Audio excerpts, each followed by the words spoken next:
Welcome to Slow Medicine Radio.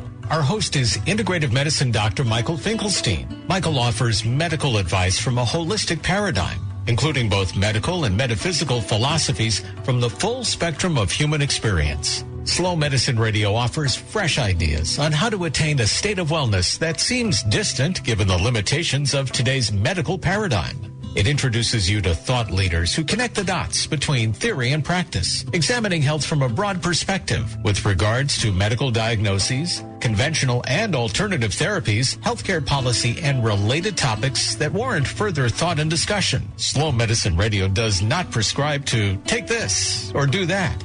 Instead, it offers an open-minded, intelligent, and practical approach to living, resulting in greater health individually and collectively. Here is Dr. Michael Finkelstein, the founder of Sunraven, the home of slow medicine in Bedford, New York. Welcome to Slow Medicine Radio. I'm your host, Dr. Michael Finkelstein, and we're here every Monday at 5 o'clock. And this is 1460 AM on your dial, and worldwide you can listen to us at WVOX.com. The mission of this program is to talk to you about health and health-related subjects, but not in the conventional physical body-only paradigm, but to really understand the connection between that physical body that we do care a lot about and the rest of our lives. And that would include the other people around us, the planet as a whole, our communities, and even, one could say, the reason that we're alive to begin with, the value and meaning of each individual's life and their life's purpose. The reason that those are important to me is that as a practicing physician in a very conventional way for many years, while I was helping people, giving them drugs, sending them to people who do procedures and maybe save lives, very important, there were certainly many people in between all of those acute emergency-like visits and the major life-threatening illnesses that came to my office and they just weren't feeling well. And medical school, quite honestly, didn't prepare me to help people with that complaint. Just something's not right. Or can I get off of these medications? Or isn't there something else I can do? I'm a little concerned. And initially I started to think about the obvious: diet, exercise, stress management. And those are all very important. And I want to talk to you about those today in particular. Then I realized how connections to other people were so important, and connections to the planet as a whole, the rhythms and cycles of nature. The reason I'm going to talk about that specifically tonight is because people have been hearing the moon is going to be really large out there. This is a supermoon, meaning a moon that is closer to the planet Earth than usual. And in particular, this moon tonight is as close as it's ever been in 68 years or so. And as a result, the forces of that moon, the gravitational forces, are going to be more effective. And some would say, on the nights of the full moon, other strange things happen. And so I want to talk to you about that, because we could talk about it simply as this is just fun and games and sort of just an interesting subject, or we can talk about it as it pertains to your health. Have you ever considered whether or not the moon and where the moon is in its cycles has a direct bearing on your physical body and your relationships? Do you know where the word lunatic comes from? Lunatic. Luna is the Latin word for a moon. And it was a word that sort of evolved because clearly something changes in terms of human behavior once every 28 and a half days or so. And that's just been an observation over time. So back to the ancients realized that there was something about the moon that it affects us. And how can it be used for your benefit? That's where I want to go with this conversation. And if you want to join me in the conversation, please call in. The number is 914-636-0110. Again, it's 914-636-0110. And to offer the subject that I just started with or anything else that might be on your mind. But I'm going to want to talk about the lunar cycle in particular, and then seasons and cycles of nature to follow. Last week I spoke to somebody who called in, a man who lives in this area, and he was getting sick and he had a sore throat. And he said, this time of year when the nights get so long, when the seasons change, in particular when the clock shifts back, I tend to get sick. And his own observation, like many of us are, that we are definitely affected by the sun and the moon and the light and the dark. So let's talk about that. So back in ancient times, the calendar was set by the moon. And you can say, well, that I don't know, why is that important? Well, just think about it. Our current calendar, the 365 days of the Caesarian calendar, developed around the time of Julius Caesar, around 2,000 years ago, was a solar calendar. Julius Caesar wanted to change the way he was empowered and wanted to go from the moon, which is a feminine object in the sky at that time, to a masculine object, the sun. And he did. And he changed the calendar, which has become the dominant calendar of our time. But you ever notice that once every 4 years we have this leap year phenomena, and that the calendar isn't perfect, and that's the case because the perfect calendar is the lunar calendar. The ancients realized that the only thing I could really look at in the sky every day before the advent of electricity and iPads and iPods and everything else that helps us tell time is the moon. The moon changes its phase every day, is noticeable, and every 28 and a half days, more or less, the moon goes from full to full, or in the 2-week period in between, it's new to new, meaning it's not visible. And so it returns after it's been gone. And the ancients designed calendars based on the moon. In addition, if you think of the word moon in Latin, which is mensa, the word menses, as one refers to female reproductive cycles, menstruation, is similarly 28 or 29 days. There's something about our biology and the lunar cycle that is definitely connected. We know that the lunar gravitational forces have effects on the oceans and waves and beaches, and when storms occur during full moons, they're more powerful. And so there is definite difference in terms of the pressure and the effects of gravity on our bodies, whether we really know it or not. Many people will talk about how it affects their mood. And one of the advice that I give is to pay attention to the lunar cycle because, in fact, though the solar cycle is important, meaning the 4 seasons of the year, the equinox and the solstices, the lunar cycle is occurring with a little bit more frequency, and 1/4 of the lunar cycle, no surprise, is a week. And so there is something that we can do once a week, every quarter lunar cycle, like take a day off, a Sabbath, that I think is fundamental to human health. Again, if this is something you want to talk about and join me in this conversation, maybe ask questions, call me, 914-636-0110. I want to know if perhaps you notice the moon's effects in your life, on somebody you know, on yourself, on your mood, on the way you sleep. Many people don't sleep particularly well on the night of a full moon, perhaps because it's so bright outside, or perhaps because the energy of this large body, which is particularly close and visible, is something that has a stimulatory effect. And if we can just get into the rhythm and flow of that, like we do other rhythms and flows, I think we will find that we are able to work less hard in terms of getting through days and weeks at a time. Anyway, I think we have a caller on the phone, so let me pause here with what I'm saying and see what this person who's calling in has to say. Welcome to Slow Medicine Radio. Hi, how you doing? Oh, great. Just very curious the topic you're talking about tonight.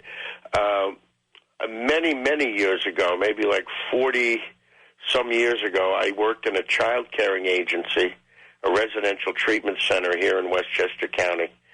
And at certain nights of the week, the residents there who had earned a few dollars or whatnot could go over to the main administration building in the evening for the PX, where they could buy candies or little things.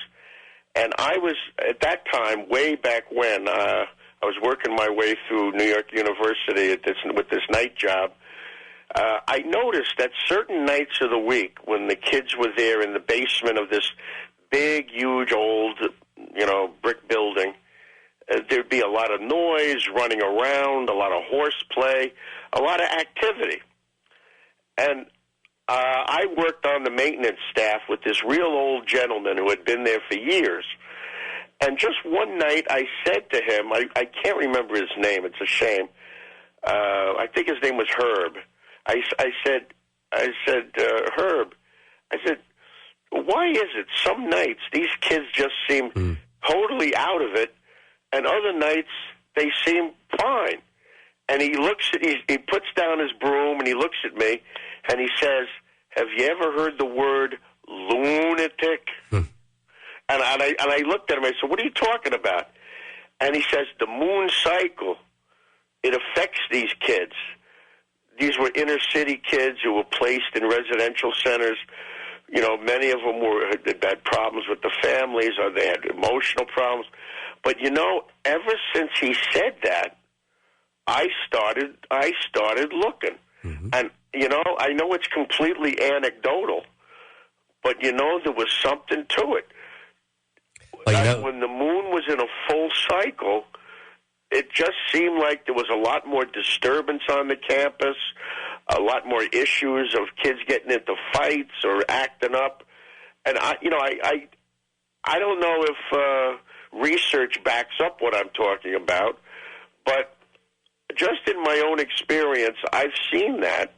And my brother, who was a police officer, he would say the same thing. He said a lot of cops on the street would tell you certain nights of the month you can expect more trouble. Yeah. Well, look, this is the way, if you just think of it, before the advent of the technology of even communication like phones and computers, people talk to each other about what they learned from their parents, their ancestors, through storytelling. And they came up with, they were very observant of patterns and rhythms in particular. They had to be, because that's how they would survive. Imagine if you didn't know it was going to be, high tidal waves, if, you're living by an ocean community, if you didn't pay attention to that and its correlation to the moon. What if you were planning to go out in your boat on those days and you just were ignorant? You couldn't afford to be ignorant. So it was imperative that people paid attention to the sky, paid attention to the weather patterns. Like we do now, we're very focused on weather, but we've got all this computer technology to support us. But in days gone by, that was the observation. And these words in our language often reflect some of those patterns. What you're pointing to makes sense. When I was in Philadelphia in medical school, and I would work in city hospitals, in psych wards, the story goes, and you asked a question that I think is a good question, is there medical research to back this up? It's sort of debatable. But at the time that I was in school, when it was a new moon, the advice I got as a medical student was brace yourself. That, there was, like you were talking about the police force that sometimes is aware of this. Some nights are worse than others, and so you get ready. And the medical research actually on that to determine if there are more emergency room visits for more violent activity or, manic behavior or psychological issues is questionable. Quite honestly, I don't want to sort of say something that I don't know to be absolutely factual. On the other hand, it's compelling. The point that I want to make with all of this, and I thank you for your call, the point that I want to make is, if this is not true, then we're just having a nice conversation. But if this is true, then maybe there's something we can do about it. And that's the logic in all of this. So if it's not true, we forget about it, whatever. But we don't really know if it's true or not. So, but given the amount of talk, the amount of language devoted to the moon and moon cycles, the amount of knowledge in terms of maritime life, in terms of what people understand, the moon has an effect on the planet. And if it has an effect on the planet, like the oceans, why would it not have an effect on the behavior of the animals that walk the planet? That's right. When you consider much of our bodies are 90% water, I believe. Yes. The equilibrium, the little the canals or whatever in our ears that maintain our balance. So, a smarter person than me is going to maybe do a PhD study of political issues and how politicians react during a full moon, or wars more likely to be declared, or acts of violence. But you are correct. When you get down to the basics, we are a physical being that is affected by the gravitational pull of the moon, and now we have this supermoon that we haven't seen in 48 years or 68 years. Or whatever it is, I wonder if that's having any effect. Well, I guess we'll find out by tomorrow. Hopefully, whatever effect it has, look, all these things are natural phenomena. I would say that, we could brace ourselves in truth, and we can be prepared. It's always good to be prepared. But some of these things are forces that are out of our control. For me, the challenge in life and living well is to ride the waves, is to learn to surf, is not to be afraid of the wave, but learn to stay stable on the board. So no matter what wave comes at you, you stay in balance. And that's what, we can talk about more. Let's take a break. Well, again, thank you for your speaking with you, Doc. Yeah, thank you. Bye-bye. So we'll take a break. We'll be back to the rest of the show, Slow Medicine Radio, when we return in a minute. Stay with us. And if you'd like to call, the number is 914-636-0110. Back in a minute. You're listening to Slow Medicine Radio. You can find out more about the show and the work of Dr. Michael Finkelstein by visiting his website, slowmedicinedoctor.com. Slow Medicine Radio is sponsored by the Slow Medicine Foundation, dedicated to providing community-centered, experiential, and reflective learning for individuals, families, and groups, offering educational programs, events, and resources, as well as insightful health evaluations with customized medical guidance. Dr. Finkelstein works with his wife, Robin Queen Finkelstein, at their farm, Sunraven, in Bedford, New York. And they invite you to visit and take advantage of this unique resource, including men's and women's groups and couples programs. If you think about it, much of what we experience when we don't feel well is a result of the fast world and how it affects us. Therefore, if fast is the disease, then slow is the medicine. Visit Sunraven, the home of slow medicine in Bedford, New York. Go to slowmedicinedoctor.com or call 914-218-3113. And thank you for tuning in Mondays at 5 p.m. right here on 1460 WVOX. Well, welcome back to Slow Medicine Radio. I'm your host, Dr. Michael Finkelstein, and we're talking so far about the moon, the supermoon that's happening tonight. In general, the lunar cycle and the seasonal solar cycles.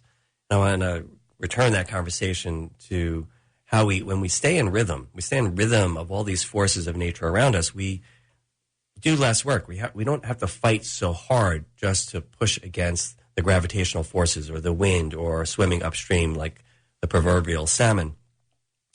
We can go with the flow more. And that conserves our energy, and we need that energy and can use that energy for other things like our immune system staying intact, our ability to surveil our body to make sure that any cells that go awry don't become malignancies, that are stress molecules, even though they may get flushed out at times of legitimate stress, aren't constantly pouring out of our adrenal gland chronically day to day just because of this fast world. And so the idea is to get into rhythm. It's not the rhythm that is stop. If you look at the sun, the moon as they move through the sky in the day, or I like looking at the sun as it's setting, that the pace of the sun setting, when it's just like sort of two suns widths above the horizon, and then it eventually gets down to the horizon and then it dips below the horizon. It takes a few minutes. That very gentle rhythm.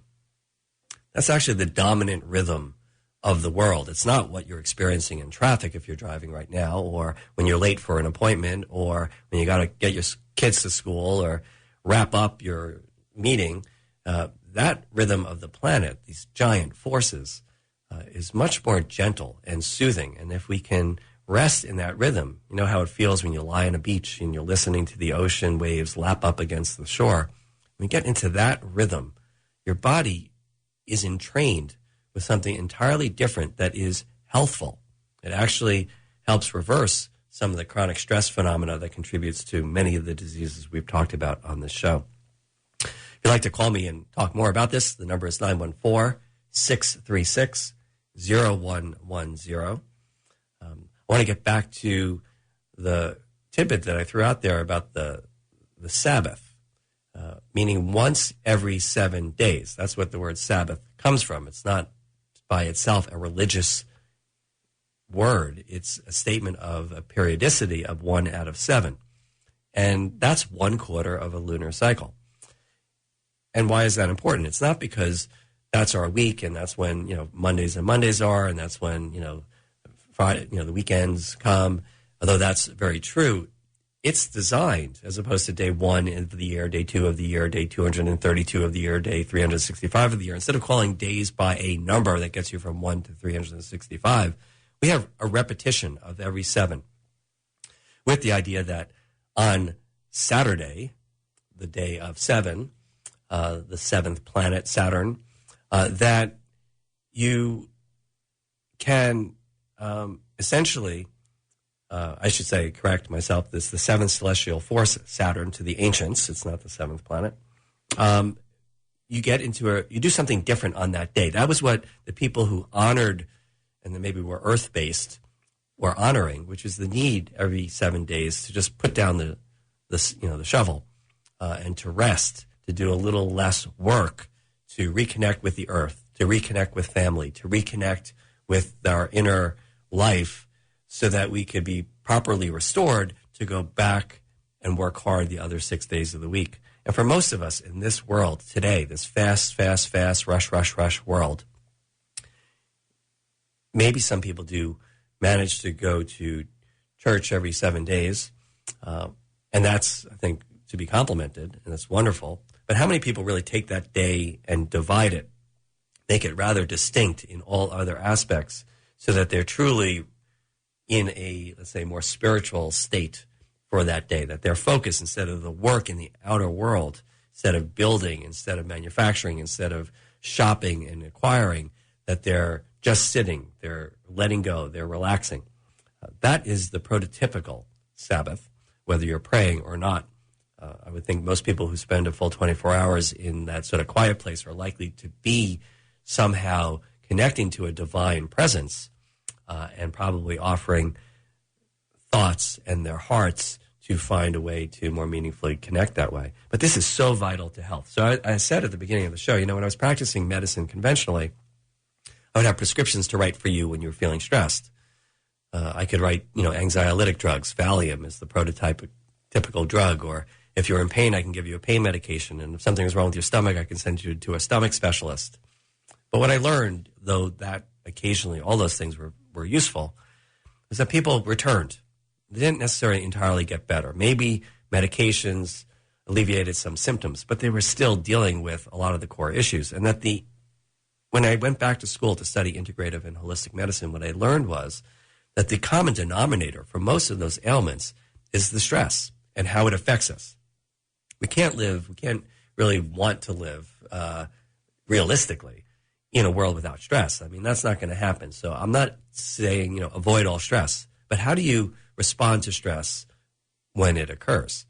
And that's the rhythm discussion. That's when you get into this world of at least every 7 days pausing, looking up at the night sky, thinking about the moon, the lunar cycle, honoring its beauty, if nothing else, but just being aware of it, reflecting on the connection between that moon that you see and the history of civilization, the connection to people who really got that, and what we've lost in terms of that wisdom. Tonight I'm actually going to be speaking at the Katona Village Improvement Society at the Katona Library. If any of you are able to make it, it starts at 7 o'clock. But it's a discussion about restoring our connections to the indigenous roots of this area. All of North America, all of the Americas, was inhabited before the Europeans got here. We sort of conveniently often talk about the United States as somehow the birthright of the European settlers. But the fact is, and we know this now dramatically in this country, if you just look at North Dakota and other areas where people who were here for a long, long time are feeling again encroached upon by this quote-unquote civilization. But those people who were here, the people who lived even in Katona, all the names of the towns in Westchester County, Chappaqua, just think of those names. Where did they come from? These were Native American names. Rippewam in Connecticut. These are the names of nations, people who inhabited this area. And I will tell you, from what I have learned, is that these people have a lot to say about their understanding between the working, living relationship between their lives, their bodies, their communities, and the world at large, and even the heavenly bodies around them. I have to believe that they would know that tonight was the full moon, and they would know that in 2 weeks there'll be a new moon, and that cycle repeats itself, and that when they plant their crops and when they do other things, they're pretty precise because their grandparents and their grandparents' grandparents told them, hey, you put the garlic in the ground, right after the new moon, because that's when the forces of gravity are descending, and a bulb that meant to draw roots is better put into the ground on that particular day. There are rituals like that. The Farmer's Almanac that many people are aware of often points to recommendations that follow that type of understanding of our working relationship to nature and nature's rhythms. So that's sort of what I wanted to offer. I also want to tell you of some good news, some special news, that this show, Slow Medicine Radio, will from now on be an hour from 5 o'clock to 6 o'clock. I just got good news that the Slow has received support from the Meyer Foundation, which is a Westchester-based organization incorporated about 14 years ago, a not-for-profit company. And one of its missions is to provide education, cultural, humanitarian, scientific, and healthcare-related support. And they were so generous to support Slow Medicine Radio and the expansion of this show for a full hour, which is what we're going to do today. Because I have this 7 o'clock program, though, I won't be able to be with you myself for the next half hour, but I'm going to replay a show that we had on air a couple of weeks ago with my medical school classmate, Dr. Mehmet Oz, who many of you probably know. And though he has been, and many may know of some of the controversy surrounding his willingness to share thoughts like mine on the other things people can do for their health, I have always admired his intelligence and his commitment to the well-being of people. I think a lot of what we hear in the press, as we hear about now so often, is often distorted. So when you know somebody personally, often it's very different than what you hear. But in any event, a lot of the things that he said to me 2 weeks ago on this show, I think really matter, such as what kind of friends become your friends? What kind of group of people do you surround yourself with? And we're going to segue from that show this afternoon, which will continue right after this one ends, to next week's show, which I'll be joined by my wife, Robin Queen Finkelstein, who's a psychospiritual counselor and my partner in all ways at Sunraven in Bedford. And we'll be talking about family health. Of course, that's the week that precedes Thanksgiving. And most of us realize that Thanksgiving is a challenging time, in particular, this very festive day, which is, of course, known for the gratitude we give, but the challenges we face when we're in rooms with many people in our history, in our personal lives that we've grown up with, aunts, uncles, grandparents, siblings, brothers and sisters-in-laws, mother-in-laws. There's all sorts of potential for things to be challenging, to say the least. And again, it's just like what I said earlier, which is it's not that we can live without those challenges, without that stress, but how do we handle that stress? And how vital would it be if we can learn and acquire tools to handle stress so that even when we go and sit at that dinner table and there's that old uncle who's always cranky or always picking on you for your hair or something that bothers you, that you don't respond that way. And when you don't respond that way to him, you know your body, your cells are much happier. Anyway, that's the subject for next week, family health. We're going to continue now, though, after a quick break with the show from October 31st with Dr. Mehmet Oz. And I wish you well tonight. Don't forget to look at the moon and to take care.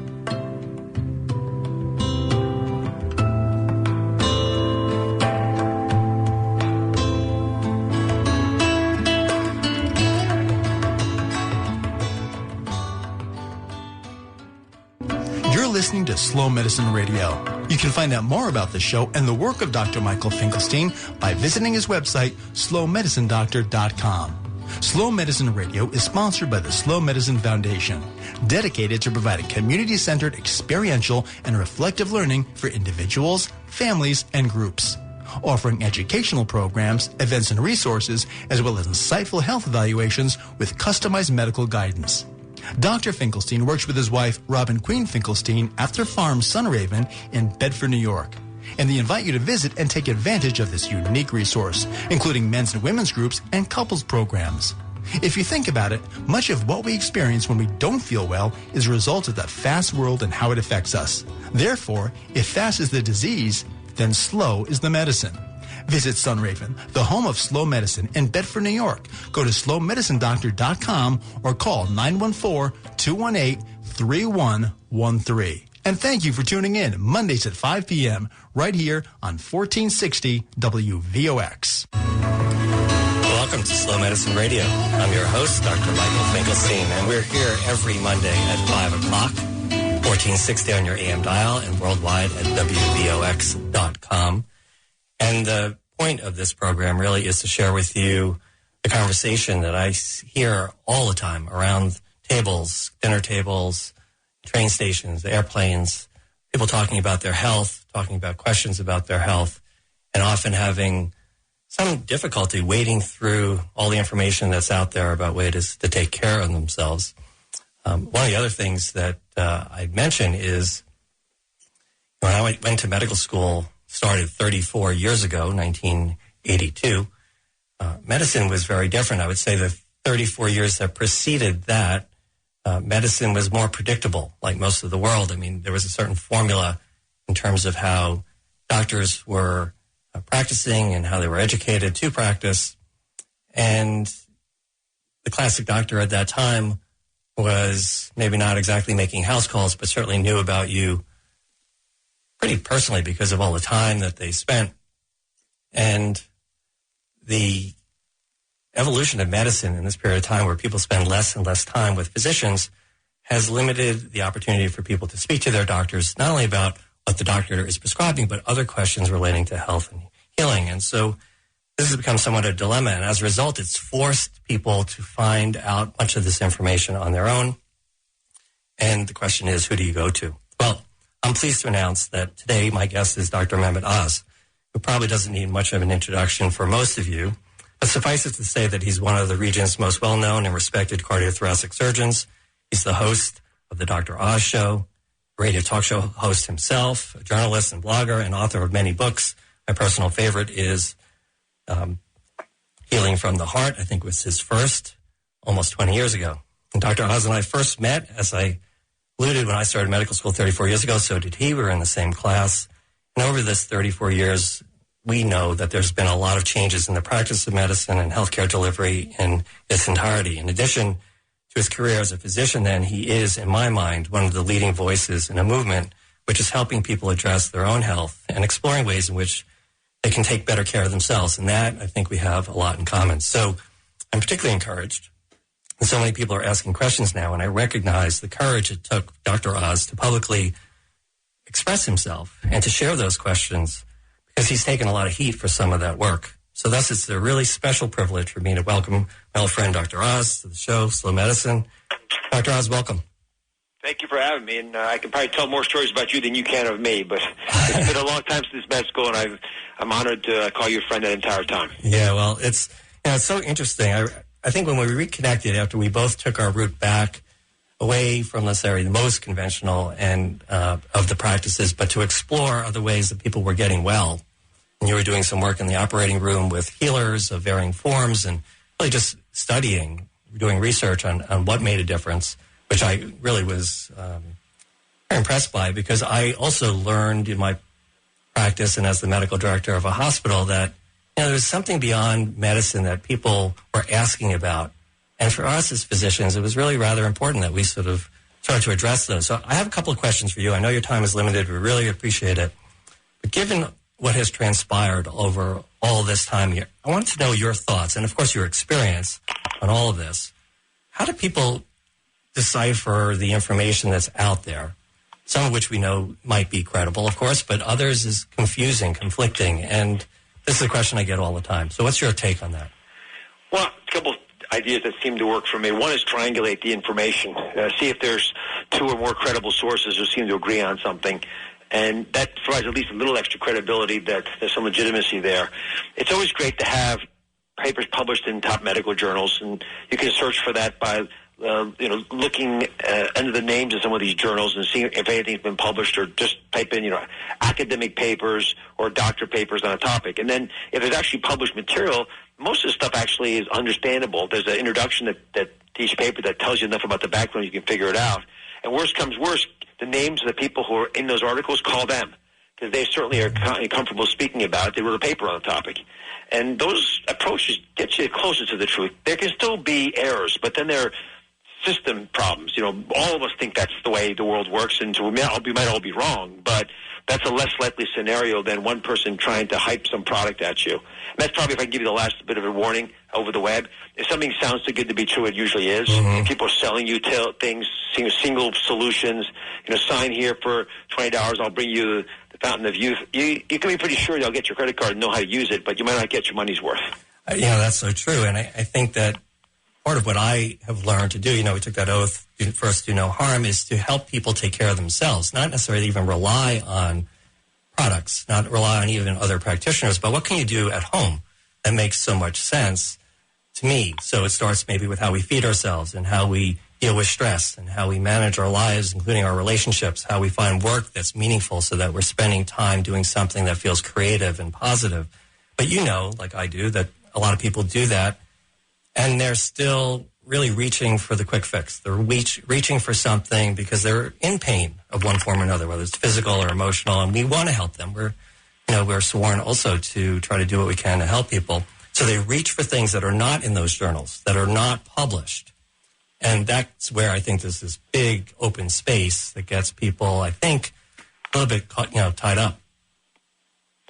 Yeah, it's common, and then, of course, these guys are pretty good at marketing, which is why I want to have at least two different groups saying something is true. Most of the things that are important are free.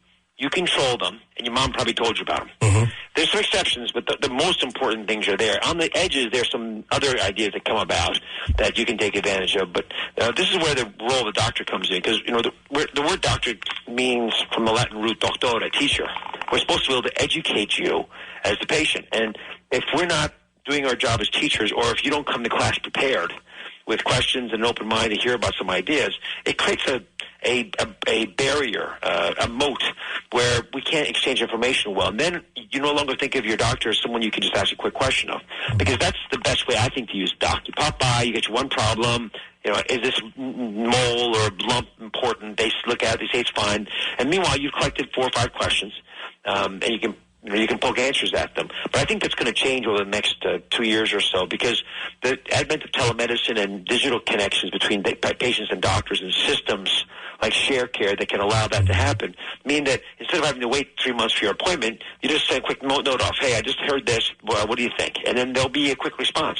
And someone in the doctor's office or the physician will respond. You'll have your answer. You'll be connected, and everyone will be happier. The same way if you had a lawyer or an engineer, an architect for your house, or a mechanic for your car, you'd be able to have a quick curbside consult to make sure nothing's wrong. We'll be able to do that digitally with physicians. Do you expect that, you said in the next 2 years you think a lot of that will change? Obviously, technology is really helping people in that way, which is that and I have spoken to Jeff Arnold at Share Care about what you and he are working on to develop. I actually saw the video that you did where you were inside a lung with a woman with asthma, which was quite fascinating. People, and of course your earliest show that I recall, where you were taking out pathological specimens with your now famous purple gloves and showing people what it looks like inside their body. It's so important for people to really understand, see, perhaps visualize what's really going on, so that they can connect the dots between information and ideas, some of which obviously is probably right there in their own house, already free, to really apply and make the quality of life and the quantity of life improve. Yeah, so that video you mentioned was the first of its kind, because it was a 3D and 360-degree video, which means and virtual reality. So just to be clear, that means that from now on, as we start to tell these stories, we won't be limited to the traditional way we look at a TV screen. In these videos, like it's a video game, you actually enter into it. You put your Oculus Rift glasses on, or use a Google Box, and you're living inside the body. And the story you tell has to be different accordingly. You can't just have some linear person walking along the street. You can now have, in this case, for example, a woman who's having a panic attack, an asthma attack, and as her world begins to close in on her, it goes black and white. You can put the virtual reality experience in a wall, you can put it in a tree, you can put it inside of her, and with your glasses on, you can literally, in the video as it's moving, have different experiences. You can look behind her, you can look at her, you can look what she's looking at, you can go inside of her. So the ability to tell stories that are much more able to deal with that complexity and flexibility is going to change everything.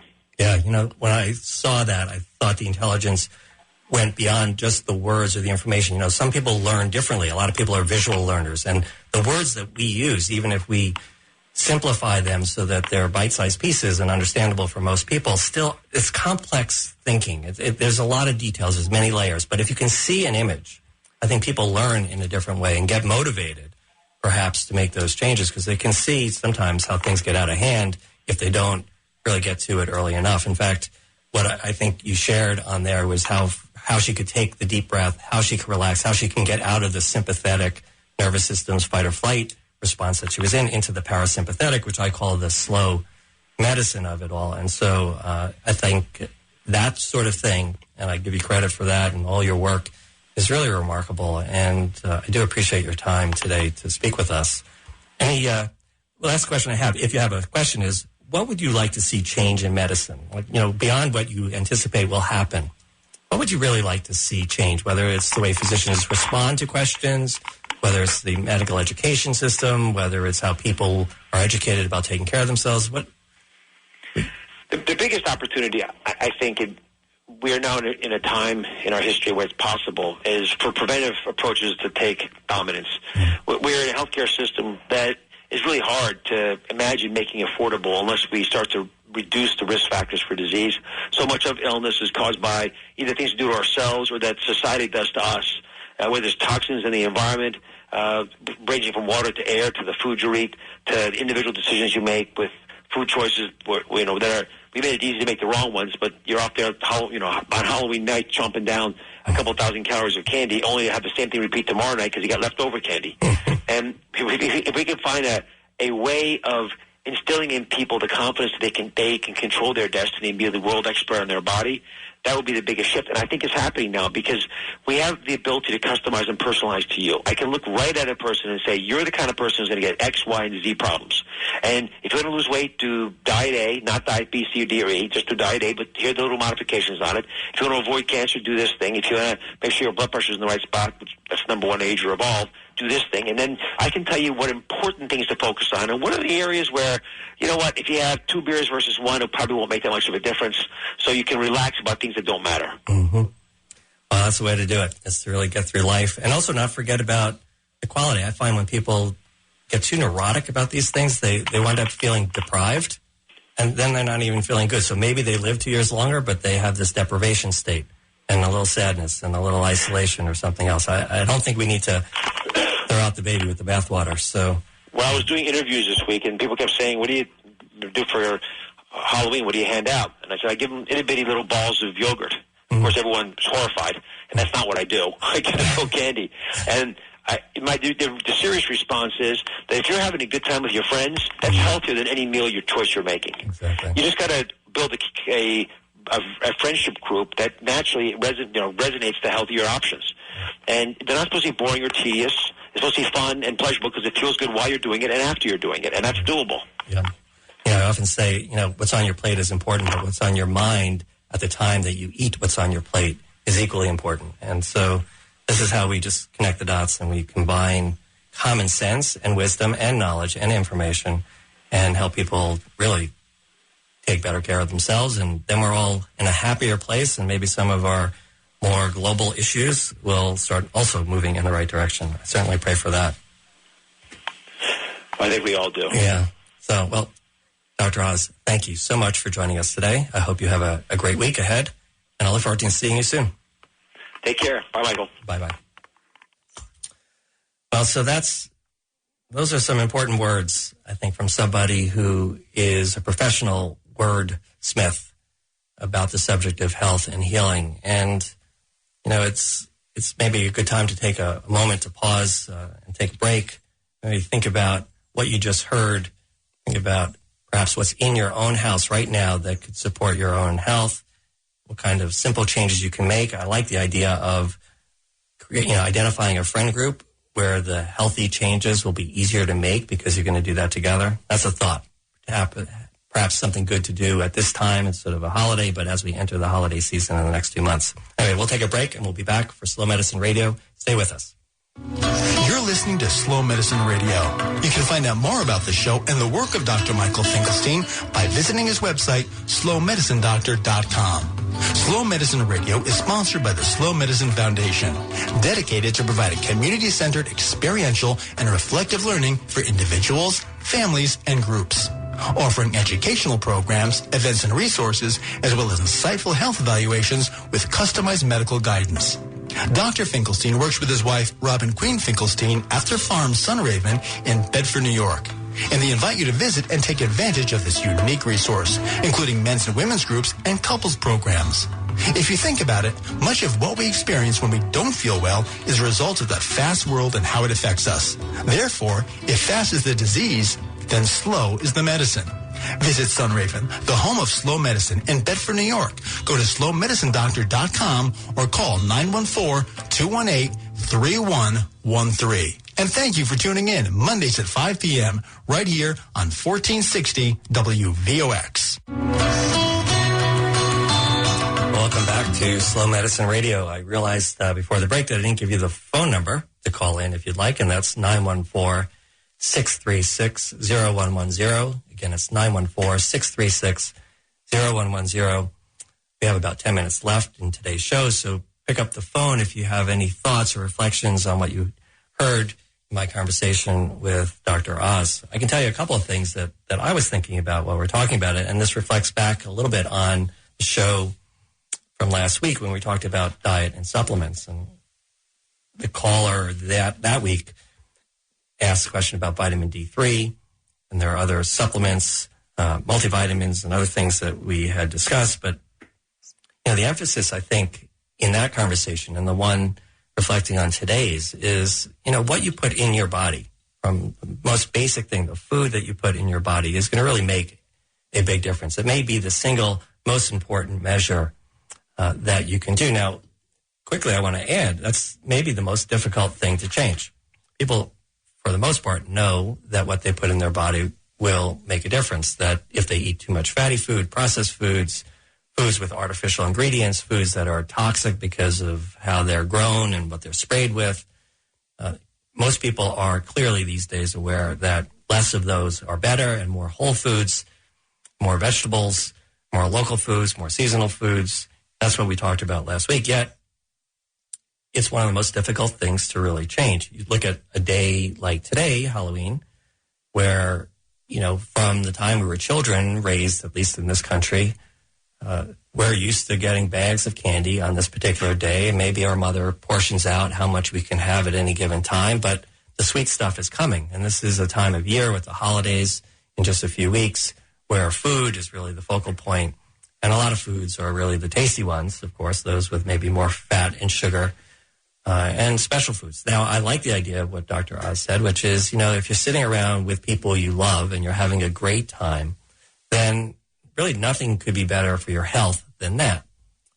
But if you can couple that and take the energy of all the positive feelings and the nourishment in those relationships, and maybe speak to those same people and say, look, but we're having a great time. Can we have a great time and help each other move in the direction of some better lifestyle choices? Maybe in this case, the example I gave you with regard to the food that we eat when we go out together. Maybe if you do that just 1 out of 5 times, you're still helping yourself move in the right direction. And I think one of the problems with change is that people think it sort of has to be all or none. And my suggestion here is just do a little bit. Take one step. Do it once. Don't think about doing it every week. Certainly don't think about doing it every day for now. Just see if one day you can eat no processed foods. Nothing that comes in a bag or a box. Maybe one day that you can eat no animal products, no dairy, no meat or fish even, just for the sake of eating local vegetables. Again, no processed food. See if one day you can do that. Or instead of having 3 meals a day with that ingredient, make it just 1 meal that day that you have an animal product. See if you can do something that is going to improve what you're putting in your body. And start there. Then maybe not think about doing that again for some period of time, whether it's another week or another month. But then pick it up again. Figure out whatever frequency it is where you can manage that, and that's where you begin. Eventually, you can move in the right direction. You can add a second day, or you can add a second meal, or you could make it more regular, there's really nowhere to go fast. Hopefully we all live long lives and so have plenty of time, but I wouldn't take the time for granted, nor would I assume that it doesn't have impact, because today's meal could actually make a difference for you right now. Just think of indigestion. You could eat a meal and certainly produce indigestion, or you can avoid that. You can eat a meal and be constipated tomorrow, or you can avoid that. You could eat a food and have a headache tonight or tomorrow, and you can avoid that. So there are immediate symptoms that you can actually avoid, and every day that you avoid symptoms like that, you have to understand that your body on a cellular level, in every way you can look at it, from inside the cells, metabolism, in terms of how your blood flows, your heart is pumping, the organs like liver and kidneys function, how your brain is, these are all going to improve. And imagine if you can just build from here to some place where maybe a year from now you look back and say, I'm 50% of the way. That would be an incredible achievement. And that's my hope for you. And that's the work that we do at Sunraven, by the way, is, where I work in Bedford on a small farm. It's really to share with the people who see me an environment which not only models behaviors like that.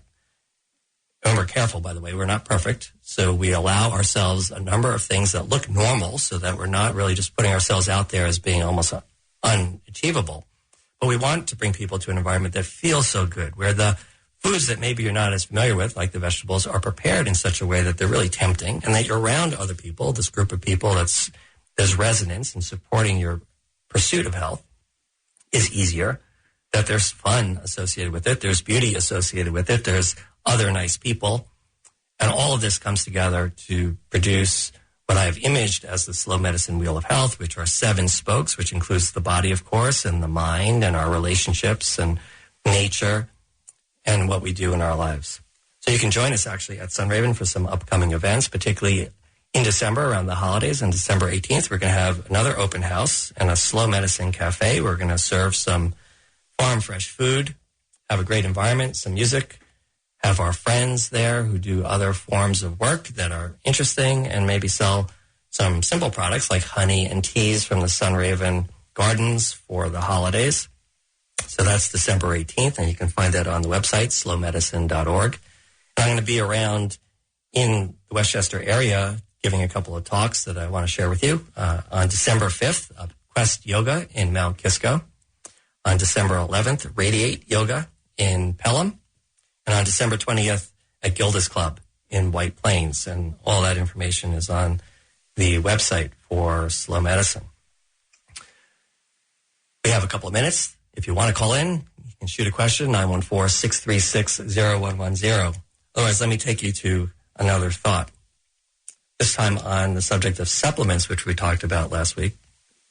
The producer here, Don, asked me a question right after the show, and it dawned on me that I didn't really address when you take a supplement for a symptom. I was talking more generally about supplements like multivitamins or magnesium or vitamin D3 for general use for the average person. But, there are people who have symptoms like stomach problems, digestive problems, headaches, pain, inflammation. And there are many supplements out there that are purportedly useful for those things. Again, I want to reiterate that diet, particularly an anti-inflammatory diet, maybe we'll talk about that next week if you'd like, but is the first way to go still.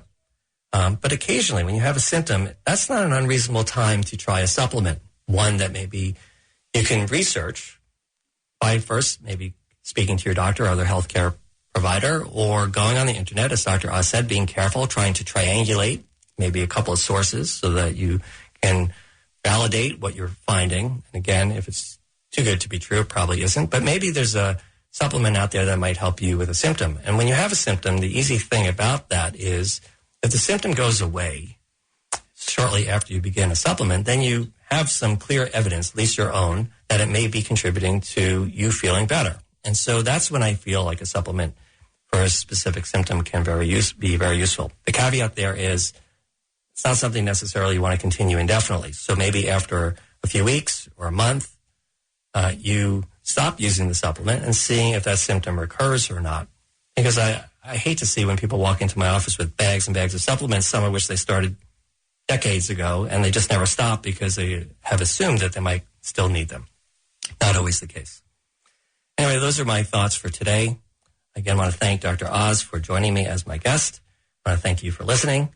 We'll be here next week on Slow Medicine Radio. Until then, please take care